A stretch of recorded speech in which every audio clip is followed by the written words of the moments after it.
de baixo grau, isso pode sim estar associado a uma maior gravidade nesse paciente jovem. E aí eu estou falando da obesidade no paciente com menos de 60 anos. Talvez ele só tenha como fator isolado esses pacientes jovens que evoluem com gravidade, inflamação, dano alveolar. Talvez a questão da obesidade está sendo muito estudado. Tem um grupo de quase 4, 5 mil pacientes em Nova York, que eles conseguiram relatar que a obesidade duplicou tanto a necessidade de UTI quanto também de ventilação mecânica, né? Então, isso é uma pergunta para a gente discutir aí no final, se realmente pode ser um fator de inflamação numa doença que inflama demais, então já seria um fator de base. Quanto à questão do manejo, então eu vou falar na nossa experiência, tem uma série de outros grupos que realizam de diversas maneiras, mas a gente utiliza, assim, a cloroquina, a hidroxicloroquina em pacientes de moderados a graves, só durante a internação. Então, pacientes com evolução ambulatorial, nós não utilizamos. Então, utilizamos em aquele paciente que é de moderado para grave, né? Associada à azitromicina. O tocilizumab, já tive a oportunidade, junto com a Infecto aqui do Itaim, o nosso grupo de Infecto, a utilizar em pacientes que têm já uma grande injúria inflamatória, essa tempestade de citocina que é descrita nesse paciente, mas aí é um paciente mais grave mesmo que a gente utiliza, né? Então, basicamente, o manejo para medicação. O corticoide, eu também queria deixar para uma discussão aí no final, mas o corticoide, o que nós utilizamos? O paciente que já é um pneumopata que utiliza corticoide, então, um paciente que tem DPOC ou um asmático grave, ou aquele paciente que evoluiu para um quadro de BUP. Então, na fase inicial, não utilizo. No paciente moderado também não, mas no paciente mais crítico que evoluiu para uma BUP, sim, nós utilizamos, né?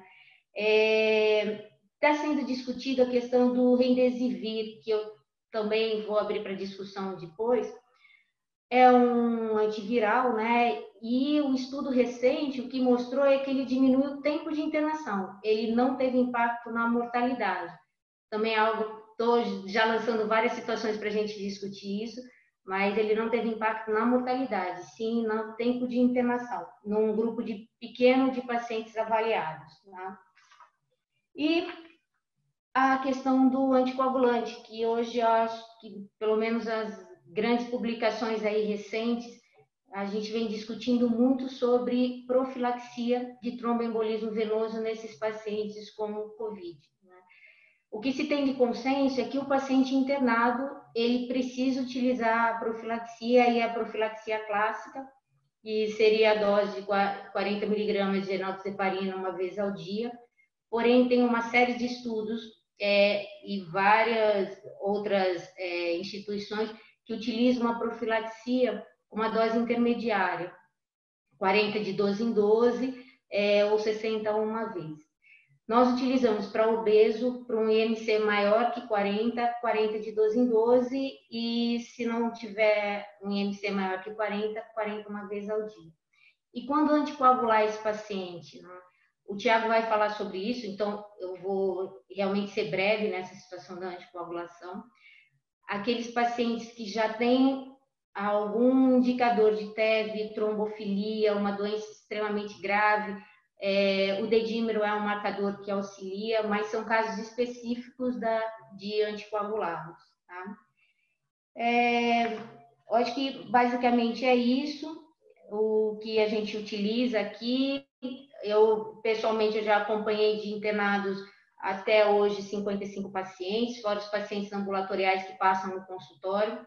2 pacientes bem no início dessa doença, na primeira semana no dia 16 de março até o finalzinho dessa semana de março, eu perdi 2 pacientes do consultório que eu não acompanhei, foram 2 pacientes que acabaram sendo entubados no pronto-socorro, que tinham uma reserva pulmonar muito baixa, dependente de oxigênio, DPOC. Então, o que a gente percebe é isso, aquele paciente muito crítico, ele não aguenta essa injúria de inflamação tão exuberante do COVID, né?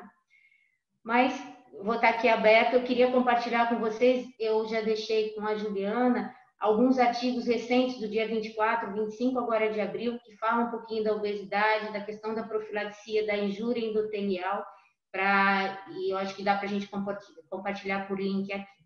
Estou à disposição e aqui para as perguntas. Muito obrigada, doutora André. Eu queria aproveitar e reafirmar que nós vamos ter um momento de perguntas, então, por favor, quem estiver participando, e a ideia é que a gente tenha um momento interativo, sim, e acho que para isso o mais importante é que todos respondam, mandem suas dúvidas e perguntas ou pontos que queiram que a gente discuta, então, por favor, fiquem à vontade, podem começar a mandar suas perguntas, que nós vamos ter um momento para isso, né? Muito obrigada, André, por nos compartilhar a sua experiência. Vamos voltar a discutir, sim. Eu mesma tenho perguntas aqui para colocar para a gente debater. Eu queria passar a palavra agora para o doutor Tiago. Como eu falei, o doutor Tiago tem, né, a parte mais intensiva de pacientes muito críticos da UTI. Agora, provavelmente, vai também abraçar uma parte, né, da UTI do HC, né, Tiago? Então, vamos discutir agora nesse mesmo tópico, mas um outro perfil de paciente mais grave, né? Mais crítico.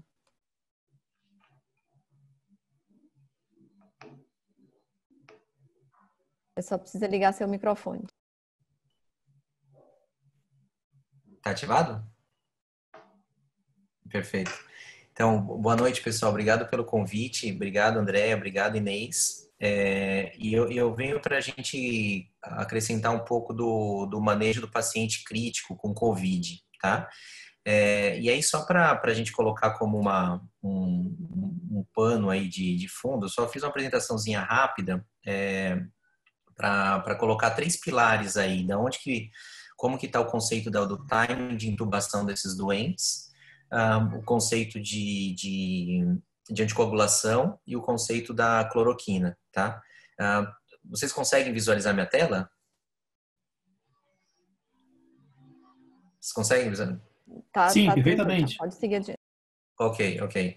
Então, só antes da gente conversar um pouquinho sobre esses pontos da terapêutica, 2 slides rápidos de como está a situação atual aí no mundo. Então, esses daqui são dados de ontem da Organização Mundial de Saúde, e esse é o panorama, mais ou menos, num gráfico de tendência, tá? Então, a gente tem aqui, para quem quiser um certo grau de otimismo, aqui a Europa com uma tendência à queda, mas na região das Américas uma tendência aí à elevação. E o Brasil, ele entra aqui como segundo país na região das Américas com maior número de casos, com pelo menos dados de ontem, né, 61 mil casos com cerca de 4 mil óbitos, tá?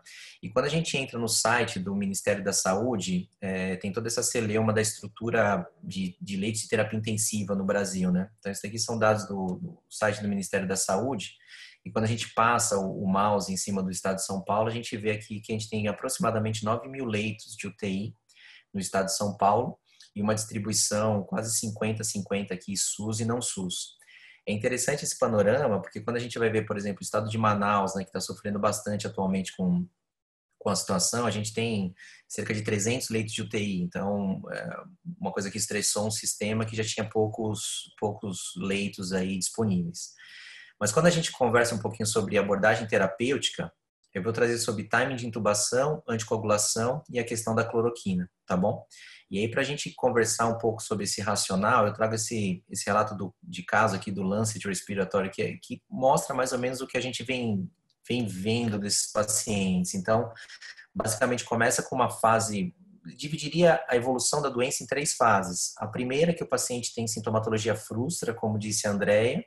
Depois ele passa para uma fase inflamatória, que na literatura às vezes vê descrito como uma tempestade inflamatória, e aí depois uma fase protrombótica. Então, até atualmente, relatos de casos do New England e tudo, de pacientes que abaixo de 50 anos que receberam alta e voltaram com eventos trombóticos maiores, né? E aí, esse relato de caso do Lancet mostra, basicamente, um doente, um dos primeiros doentes que viajou para a região de Wuhan, começando com sintoma gripal, depois uma fase inflamatória e depois evoluindo o óbito. E o que é interessante, que as primeiras análises pós-mortem desses doentes, o que eles mostravam? Basicamente dano alveolar difuso nos pulmões. Só que alguns achados começaram a mostrar microtrombose, ou seja, denotando que o COVID ele não é uma doença respiratória, é uma doença sistêmica, né? É uma doença que lesa endotélio, leva a microtrombose, leva dano alveolar difuso. E acho que no começo, com essa síndrome de angústia respiratória, criou-se um conceito de intubação precoce. E acho que a intubação precoce, esse conceito veio tanto do medo da deterioração clínica, frente ao grau de hipoxemia que esses pacientes tinham, e acho que na equação também um pouco de proteção ambiental, né, da aerolização que esses pacientes levam ao ambiente, né? E aí surge esse conceito de intubação precoce. Mas aqui eu queria trazer, e aqui alguma coisa que vem surgindo na literatura e alguma coisa que a gente está acreditando na beira-leito, é que os pacientes com COVID, eles não são iguais. Ele tem o que o Dr. Gattinone eles descreveram como dois tipos de fenótipo, um fenótipo L e um fenótipo H. Então, o que quer dizer isso? Esse fenótipo L é basicamente aqueles pacientes que começam com sintomas, você faz uma tomografia, ele tem um pulmão com baixo peso, né, low weight aqui, não tem muito acometimento, tem hipoxemia, mas tem uma complacência boa, quer dizer, é um pulmão que não é um pulmão duro de ventilar. Esse é o que ele descreve como um fenótipo L. Os casos mais graves, que podem ser uma evolução do fenótipo L ou já se instituir como fenótipo H, esses sim são aqueles pacientes com complacência baixa, com pulmão mais duro, e com um acometimento tomográfico muito importante. E o que eu acho que esse conceito é importante? Porque não tem um tamanho que serve para todo mundo. Quer dizer, talvez a abordagem hipoxêmica desses doentes seja diferente desse daqui. E aí, o que a gente vê de grau de hipoxemia desses doentes? É que muitas vezes a hipoxemia ele vem muito mais de áreas do pulmão que não estão bem perfundidas ou não estão bem ventiladas do que propriamente acometimento da mecânica ventilatória. E aí, para esses pacientes aqui, os chamados fenótipo L, surge um conceito que é o chamado de hipoxemia feliz. É até meio pueril esse conceito, mas é verdade. Aquele paciente que você vai à beira-leito e ele tem um grau de hipoxemia importante, satura 85%, 86%, mas com aporte de oxigênio ele não manifesta desconforto respiratório, quer dizer, não tem estresse respiratório, ele não tem sinais de falência respiratória, ele responde bem a apenas o suporte de oxigênio. E aí você vai começar a ver na literatura relatos de pessoas que estão até pronando pacientes em ventilação não invasiva. Então essa aqui é uma foto de um blog de um grupo de Nova York, uma paciente aqui pronada no catéter nasal de alto fluxo, jogando aqui seu Candy Crush, falando no seu WhatsApp, né? Então, o que esses conceitos, a gente trouxe para beira-leito, e acho que isso que o nosso grupo está acreditando, que duas ferramentas que no começo da pandemia foram desacreditadas, que é o catéter nasal de alto fluxo e a ventilação não invasiva, elas devem fazer parte do manuseio da insuficiência respiratória hipoxêmica desses doentes, né? Então, mais ou menos um fluxograma que a gente colocou um número meio mágico aí de grau de hipoxemia seria a saturação de 93% numa fase aguda. Esse paciente recebe uma oxigenoterapia através de um sistema de baixo fluxo, seja ele catéter nasal de alto fluxo ou máscara reinalante. E aqui a gente chega até fluxos de 8 a 10 litros por minuto para fazer um traio de ventilação não invasiva ou catéter nasal de alto fluxo, tá? Aqui mais ou menos parâmetros sugeridos para uma ventilação não invasiva, e o importante é que esse paciente fique confortável na não invasiva, não fazendo padrão respiratório que possa denotar que esse pulmão está sendo mais lesado pela sua terapia do que pela doença de base. Esse traio demora de 30 a 45 minutos. Caso o paciente tenha melhora, a gente mantém por mais 90 minutos. Se ele melhorou, a gente retira a não invasiva e volta para um sistema de baixo fluxo de oxigênio. Se num determinado momento dessa evolução ele apresentar sinais de desconforto, e entende-se por sinais de desconforto, muito volume corrente, mesmo na ventilação não invasiva, ou dependência de VNI, esse paciente é um candidato à intubação orotraqueal. Se a gente for ver mais ou menos o que surge no começo da pandemia, alguns até guidelines, tudo colocavam isso daqui como proscrito, se o seu paciente está com uma dependência alta de oxigênio, já entube e tudo. Eu acho que a minha impressão mesmo é que tem muita vítima da intubação precoce pelos pronto-socorros e pelas UTIs, tá? Só que aí a doença se mostrou como uma doença sistêmica, e não uma doença pulmonar. E parece que o link entre o COVID ser uma doença sistêmica são dois. Aqui o que o doutor Giovanni Landoni, chamou como microclots, que é um processo microtrombótico decorrente do COVID-19. Esse parece ser um link entre o COVID e a doença sistêmica. E, obviamente, a tempestade inflamatória que esses pacientes passam. E aqui surgem terapias como anti-interleucina 6, como imunoglobulina, enfim, né? E aí, partindo desse princípio, surge a ideia da anticoagulação desses doentes. Então, a ideia da anticoagulação desses doentes surgiu a princípio nesse estudo retrospectivo chinês, onde eles viram que pacientes que foram anticoagulados e tinham esse chamado SIX-score, né, que é um score de coagulopatia séptica acima de 4, ou aqueles pacientes que tinham dedímero acima do que 6 vezes o valor de limite superior, eles mostravam que tinham maior tendência a melhor evolução, né? Então, a partir desse estudo retrospectivo, não controlado, por levantamento de prontuário e um racional fisiológico, começou a surgir a ideia de anticoagulação plena desses doentes, tá? O que a gente faz, pessoal? Então, assim, existe um racional fisiológico, esses pacientes realmente são protrombóticos, só que eu tenho dificuldade de pegar esse binômio e anticoagular pleno um paciente por conta disso. Então, o que a gente está fazendo, como a Andrea comentou, profilaxia para todos os doentes, e aí tem uma discussão de profilaxia estendida e a dose que você faz de profilaxia. Então, uma sugestão aí seria eventualmente 40 miligramas de dose de 12 ou 1 miligrama por quilo de peso de enoxaparina por dia.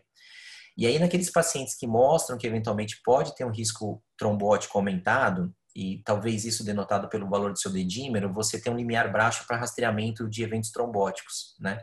E aí a anticoagulação plena é obviamente indicada quando tem um evento trombótico nesses doentes, tá? O último ponto aqui para a gente abrir para discussões é a questão da cloroquina. Então, esse aqui é um paper interessante do JAMA, mostrando aonde que as nossas terapias agem, né? Então, basicamente aqui, a cloroquina seria um inibidor desse processo de entrada do vírus na célula, né? Então, teria um racional preventivo, e aí começou-se a usar em pacientes com a doença estabelecida, e depois o Ministério da Saúde trouxe como uso compassivo em pacientes mais críticos, tá?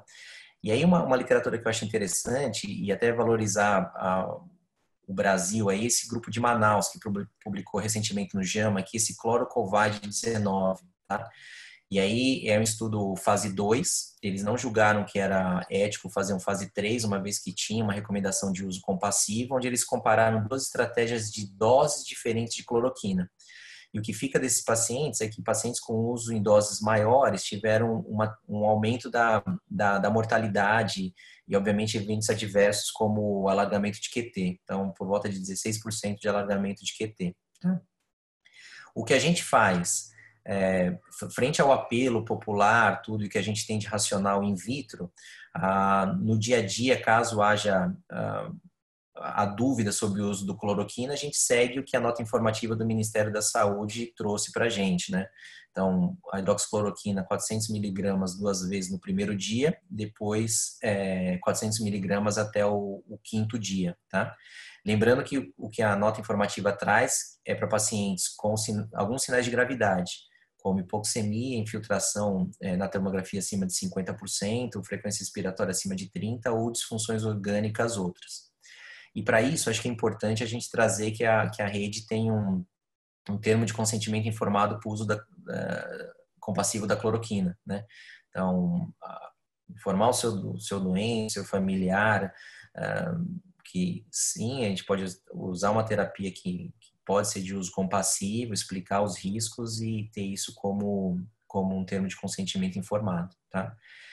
para quem quiser ter um panorama geral aí, por exemplo, esse não é o meu dia a dia, não vivo isso 24 horas, mas gostaria de estar informado de como que a gente pode conduzir.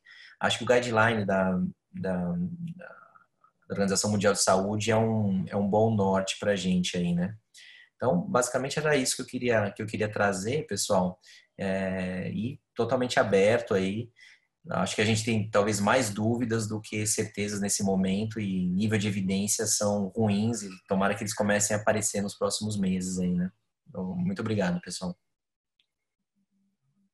Eu que mais uma vez agradeço, Thiago. Não sei se você quer tirar o compartilhamento da sua tela, vocês dois aparecem para a gente poder conversar um pouco mais.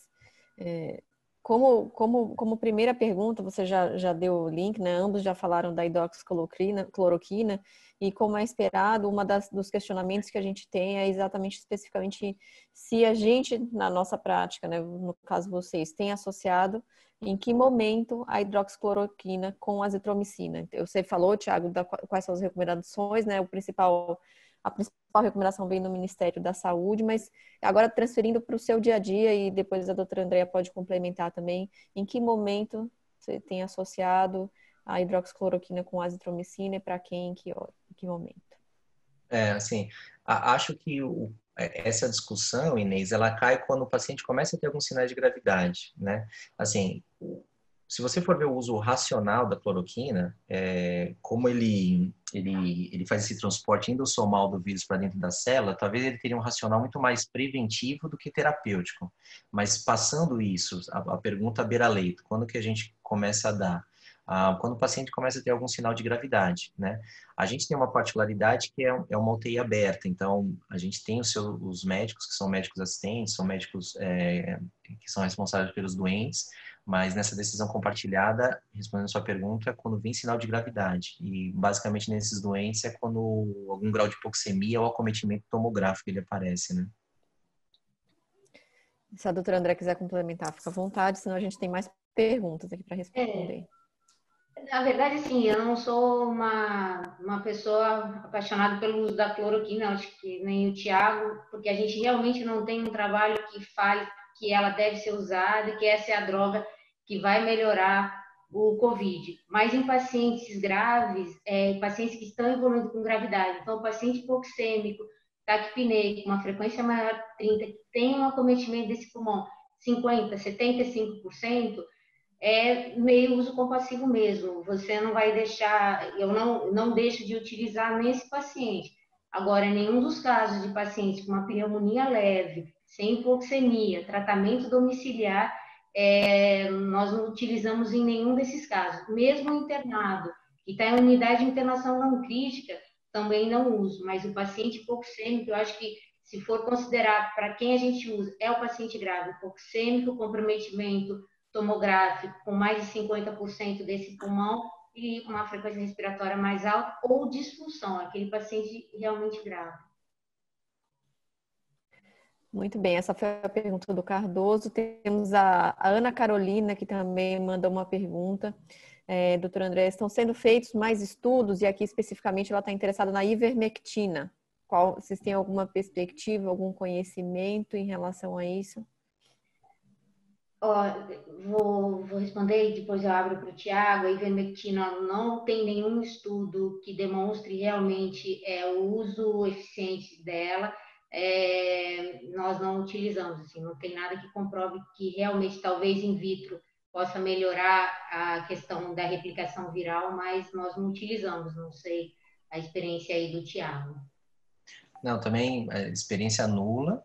Assim, eu até dei uma olhada lá no Clinical Trials, para vocês terem ideia, tem 997 estudos clínicos para COVID.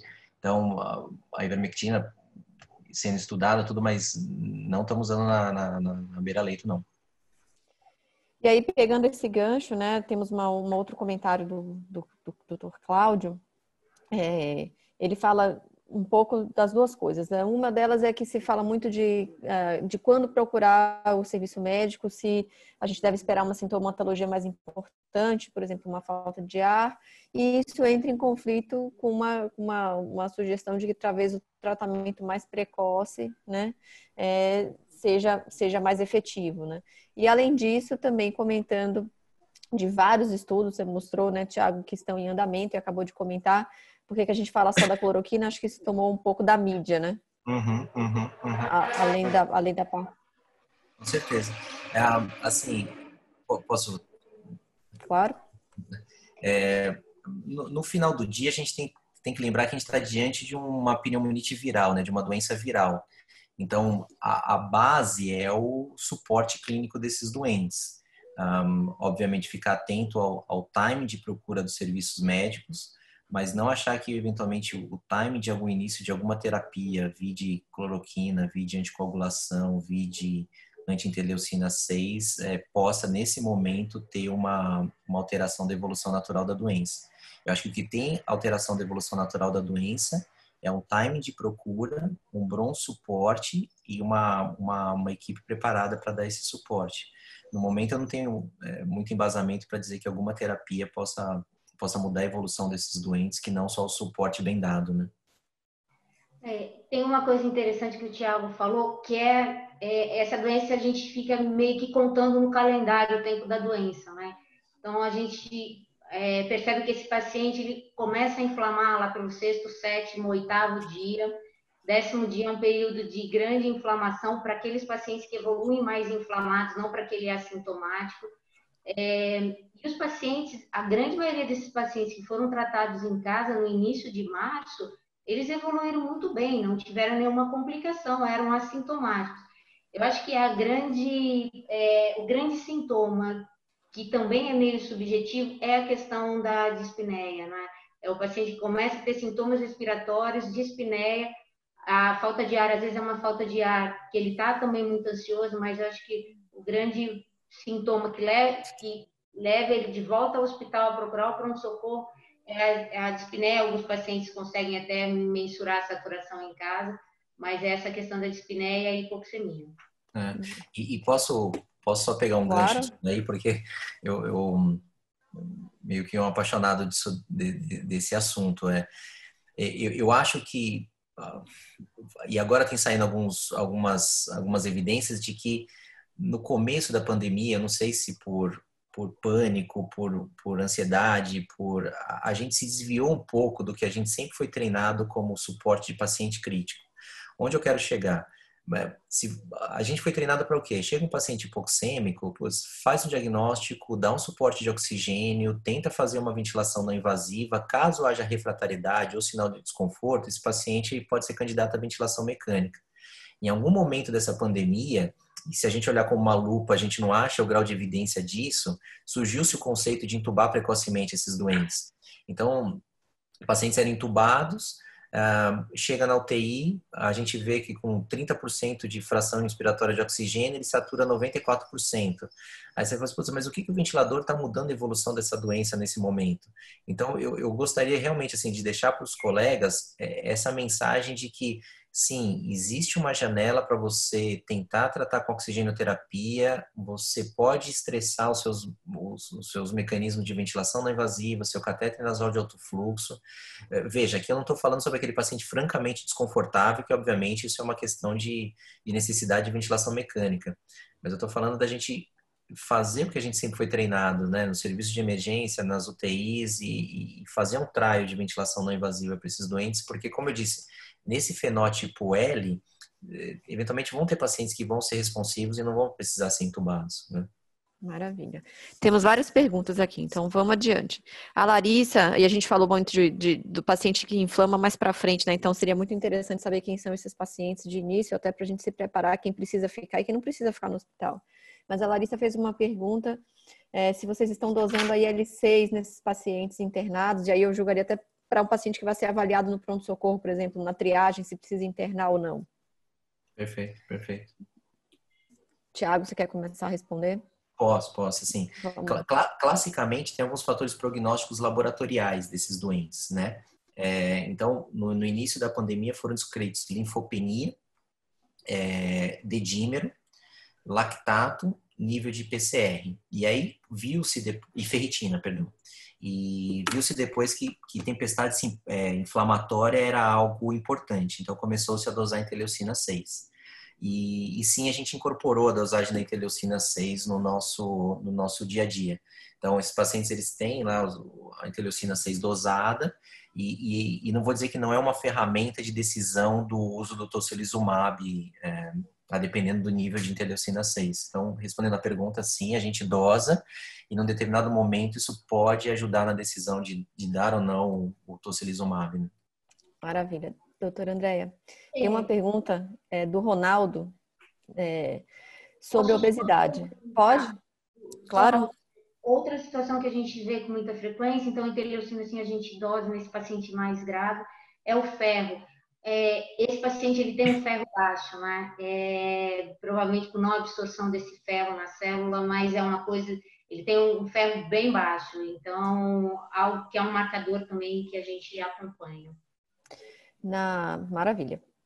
O Ronaldo, então, pergunta, voltando à questão da obesidade e a sua evolução insatisfatória, alguma intervenção adicional que pudesse reduzir o potencial de gravidade para esse grupo, especificamente de pacientes já inflamados por natureza, algum trabalho ou algo que vem sendo investigado nesse sentido?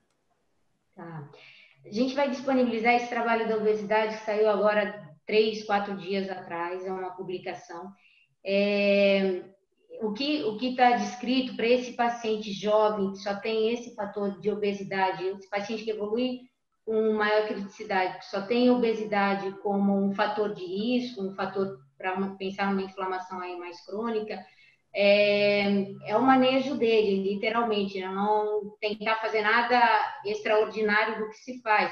Então, o manejo da questão da hipoxemia, controlar níveis inflamatórios e acompanhar ele precoce. É um paciente que pode inflamar, fazer tempestade inflamatória, então é um paciente que tem que estar em terapia intensiva, mas não tem muito mais o que fazer. Profilaxia para TEV, sim, é uma discussão no paciente obeso, eu queria até escutar a opinião do Tiago sobre isso, que nesse paciente com IMC maior do que 30, em alguns estudos falam 40, ele deveria receber a profilaxia dobrada, que é o que a gente faz aí, dobrar a dose da profilaxia para ele. Então, é um paciente que tem que ficar um pouco mais próximo, que esse paciente obeso, pelo menos metade deles evoluíram com necessidade de UTI e 3 vezes mais chance de ventilação mecânica. Não, de acordo. 40 miligramas de 12 em 12. Ok. Aproveitando aqui o Tiago, a Karina mandou uma pergunta questionando se há alguma utilidade individual em se realizar sorologia, né, para o coronavírus nos pacientes sintomáticos e também nos assintomáticos. Qual que é o papel hoje que vocês veem para a sorologia? Pois, assim, da sorologia para manuseio do doente, acho que não muda muito, assim, Karina. Talvez uma estratégia de distribuição de profissionais de saúde, talvez isso faça um pouco mais de sentido nesse cenário, né? Indo nessa linha de raciocínio, o que a gente tem do ponto de vista de arsenal diagnóstico é o PCR mesmo nesse momento, né? E aí o que a gente tem uma certa dúvida de como passar isso para beira-leito é o papel do PCR no descalonamento do isolamento, né? E eventualmente a questão de reinfecção desses pacientes no futuro. E aí onde eu quero chegar, por exemplo, então, respondendo a pergunta, a sorologia não vejo muito como ela mude o manuseio do doente crítico. Do ponto de vista do PCR, do diagnóstico, o que a gente faz? Como o pico do isolamento em Suábia por volta de 4 ou 5 dias, a gente mesmo com um perfil muito sugestivo, PCR negativo antes desse período, a gente repete dentro dessa fase. Então, vamos supor, chega um paciente com 3 dias de sintoma, tomografia com vidro fosco periférico, quadro sugestivo, colhe PCR vem negativo. Esse paciente continua em isolamento, a gente repete esse PCR, e aí o que a gente vem utilizando, caso haja disponibilidade, é aumentar a sensibilidade desse PCR. Então, em suave, a gente tem por volta de 60%, secreção traqueal por volta de seus 70% e lavado broncoalveolar por volta de 93%. Fazer um lavado nesses pacientes é um evento, então geralmente a gente não parte para esse arsenal terapêutico. Respondendo a sua pergunta, acho que mais o PCR do que a sorologia para manuseio desses doentes. E fica a dúvida do papel do PCR no descalonamento do isolamento dos pacientes. Então, mais ou menos ecologicamente, lá no Vila Nova, como a gente fez? A gente dedicou 10 leitos do 12º andar para tratamento de doente crítico com Covid. E em um determinado momento, esse paciente, já com seus 15, 20 dias de sintoma, começa a surgir a possibilidade dele sair da UTI de Covid. E aí sempre é uma discussão de quando tirá-lo. A gente optou por 14 dias a partir do início dos sintomas, obrigatoriamente com 72 horas assintomático e 2 PCRs negativos com intervalo de 24 horas entre eles, né? Foi esses os critérios utilizados aí. Maravilha.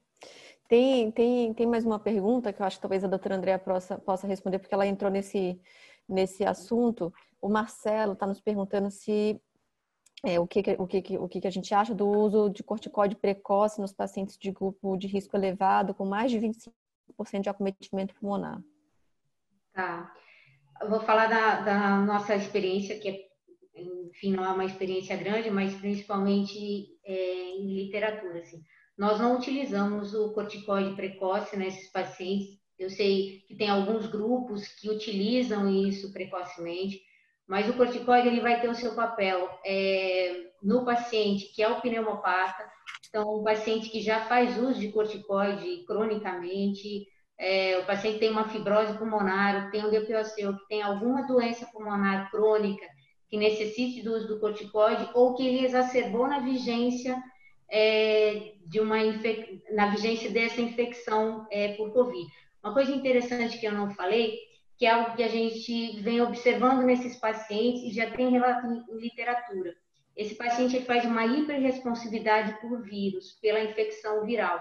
Então, aquele paciente que começa com tosse seca, irritativa e que não melhora, já melhorou o quadro de infiltrado, ele já melhorou a opacidade, ele já saiu do momento crítico, mas ele mantém tosse. Então, isso é relatado, hiperresponsividade por vírus, né, por infecções virais, e esse paciente apresenta.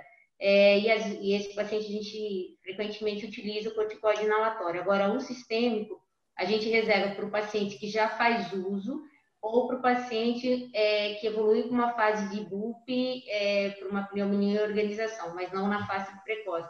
Embora alguns estudos que estão em andamento para utilização nesse grupo, mas nós não utilizamos. Perfeito, perfeito. Posso acrescentar também, Inês? Claro. Não, acho que é totalmente de acordo com o que a Andrea falou, assim, o que a gente vem carregando, assim, tem uma grande meta-análise de 2019 com quase 6 mil doentes, mas com influenza, mostrando que corticoide para pneumonite viral não tem seu espaço. Então, acho que a recomendação, de acordo com a Andrea e com a Organização Mundial de Saúde, é não dar corticoide, a não ser que esse paciente tenha indicação outra do corticoide que não a pneumonite pelo vírus. Existe essa particularidade da evolução para BUP, né, ou pneumonia criptogênica em organização. E aí talvez esses pacientes eles sejam um candidato. E aí só deixar claro aqui que corticoide a gente está falando sobre uma dose baixa por intervalo de tempo pequeno, né? Está falando de meio a 1 miligrama por quilo de solumedrol abaixo de 7 dias.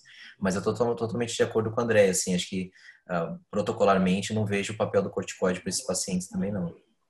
Aproveitando, Thiago, a Cláudia nos pergunta qual o índice de insuficiência renal nos pacientes internados na UTI e como está sendo a evolução desses pacientes. O que nós temos visto? Assim, dados estatísticos, assim, a descrição dos pacientes da pandemia em Nova York, eles trazem mais ou menos 5% de uso de terapia renal substitutiva. E aqui eu estou falando não de pacientes críticos, estou falando de pacientes com Covid. China, pacientes em UTI, isso por volta de 13%, tá? A nossa realidade, 12% de uso de terapia renal substitutiva. o link entre o vírus e o rim parece ser alguma nefrite intersticial aguda ou mesmo acometimento inflamatório desses doentes.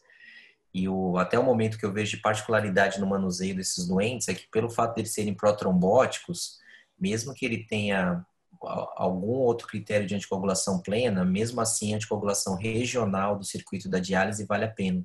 Os primeiros doentes que a gente dialisou sem anticoagulação regional, contando que ele tinha indicação de anticoagulação por outro fator, a gente perdeu muito circuito de diálise. Então, uma coisa que eu deixo aí para quem é nefro, tudo embora o paciente esteja anticoagulado sistêmico, que ele vá para uma terapia renal substitutiva, anticoagule o seu circuito regionalmente também, para não perder capacidade de diálise, né? Uma outra pergunta, André, é se pelo fato, né, da pneumonite, da internação,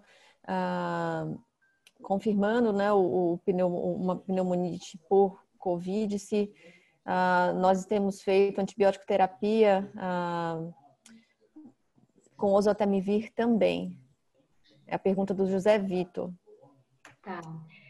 Qual que é o protocolo, né? Quando esse paciente chega no pronto-socorro, diante de uma síndrome respiratória aguda, que eu não sei se isso daí é um paciente que tem um H1N1, H3N2, algum quadro, outro viral, a gente acaba iniciando o Tamiflu ou Oseltamivir no início, pede PCR, pede painel viral.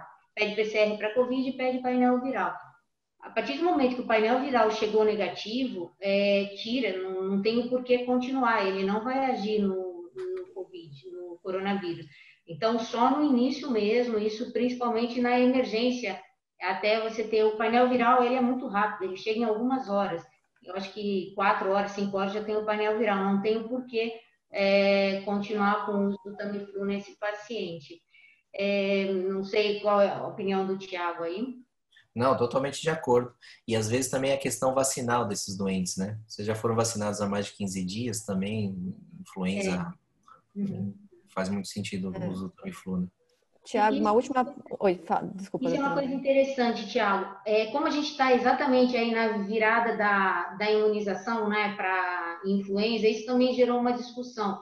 Tudo bem que eles já reservam um pouquinho de imunização aí do ano passado, mas talvez nessas primeiras horas deixaria, não sei.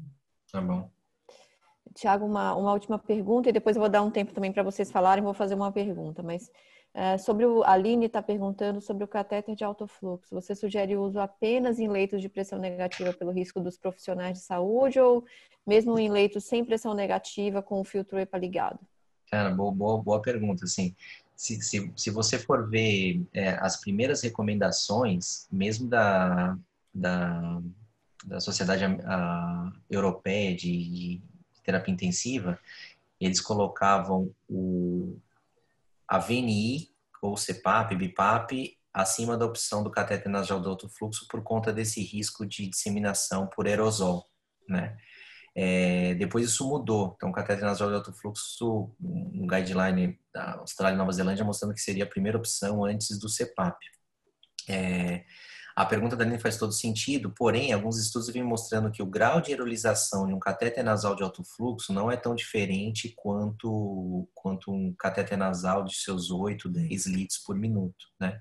Então, respondendo a pergunta da Aline, eu seria meio em cima do muro. Eu falo assim, obviamente, você tem um leito de pressão negativa no paciente com catéter nasal de alto fluxo, coloque lá, mas não contraindique o uso caso você não tenha. Então, a equipe, paramente bem a sua equipe, trate a sua UTI como uma coorte de pacientes COVID. Então, a UTI inteira com máscara N95, face shield ou óculos, gorro, mas não viria uma contraindicação catéter nasal de alto fluxo num leito não de pressão negativa. A gente conversou no domingo com o Dr. Giuseppe Landoni, né? E aí lá na Itália é uma realidade aquele device que é o helmet. Então é como se fosse um escafandro e o paciente fica totalmente imerso na ventilação não invasiva. A gente fez essa pergunta para ele. Ele falou assim, primeira opção nossa aqui, helmet. Segunda opção, catéter nasal de alto fluxo. Terceira opção, máscara não invasiva. E aí a proteção dos profissionais se tiver um paciente no catéter nasal de alto fluxo, né? Tem uma última pergunta que eu vou, levando em conta que você falou, né, falou da experiência na Itália. A mortalidade no Brasil de pacientes intubados, você acha que é comparável com o que vem sendo descrito nos outros países? Ou melhor, pior, ou não temos como ter essa resposta? Assim, de letalidade, aqui eu vou jogar letalidade global, né? Pelo menos pelo Ministério da Saúde. A gente está por volta de 6 a 7% de letalidade total. Mas, assim, eu não saberia dizer no Brasil como a gente está de letalidade em relação a pacientes com ventilação mecânica. Esse dado eu não tenho. Isso. Tá. Eu acho que a gente pode ir terminando, né? Tem mais uma pergunta falando sobre a nossa experiência com pacientes idosos. Talvez a doutora Andrea possa responder. A gente teve, né, uma divulgação na mídia ampla de uma paciente muito idosa, né, de 97 anos, que teve a felicidade de ir de alta do Vila Nova. A doutora Andrea, não sei qual foi a paciente mais idosa que teve. O Tiago pode falar da UTI. Mas uma pergunta da Paula, qual a nossa experiência com pacientes idosos e super idosos? Não sei se ela é geriatra ou se ela trabalha, né, com pacientes mais idosos. Eu queria só falar um pouquinho antes, eu acho que ninguém perguntou, mas a questão que a gente sempre é bastante questionado, se esse paciente com pneumonia, ele vai evoluir para fibrose. Eu acho que isso é uma pergunta, né, Tiago, que a gente escuta com frequência. Uhum. O que se tem de evidência, ou pelo menos tem relato em estudos, que esse dano alveolar, esse paciente que evolui com dano alveolar, eventualmente ele pode até ter algum grau de fibrose, né? O vidro fosco, que evolui tranquilo, a BUP, se bem conduzida, vai evoluir de uma maneira favorável, mas talvez esse dano alveolar realmente numa porcentagem pequena. Isso saiu mais ou menos há uma semana na mídia, que esses casos todos evoluem com fibrose, não evoluem, né? Então, vamos pensar que nesse dano alveolar, eventualmente, você pode ter algum grau de fibrose. Em relação ao idoso, eu tive, tanto no Vila Nova, 3 pacientes, uma faixa etária entre 89 e 92 anos, e, por surpresa, foram os pacientes que melhor evoluíram, não utilizaram nem cloroquina, nem corticoide, eles evoluíram muito bem e saíram sem nenhum tipo de sequela, uso de oxigênio, nada. O que a gente percebe, e aí eu também queria escutar o Tiago, esse paciente ele perde muita massa muscular. Esse paciente ele acaba tendo paciente jovem, paciente não jovem, mas ele acaba perdendo massa muscular e perde peso durante a internação, esse período, é uma internação mais prolongada, né? E o idoso, claro, a gente tem que ter um pouco mais de cuidado com essa questão aí de massa muscular dele. Mas os casos que eu tive de idosos evoluíram muito bem, sem nenhum tipo de alteração. Perfeito. Bom, acho que a gente está falando até de um tema que é bom, né? Vamos terminar com uma notícia positiva, falando dos idosos. Eu queria deixar um minutinho para o Tiago e para a doutora Andrea darem uma mensagem. Não sei se eles têm um tema específico que eles queriam deixar de mensagem para os colegas que estão assistindo, para a gente terminar. Foi uma participação muito boa. Queria agradecer novamente a todos que, né, estiveram conosco e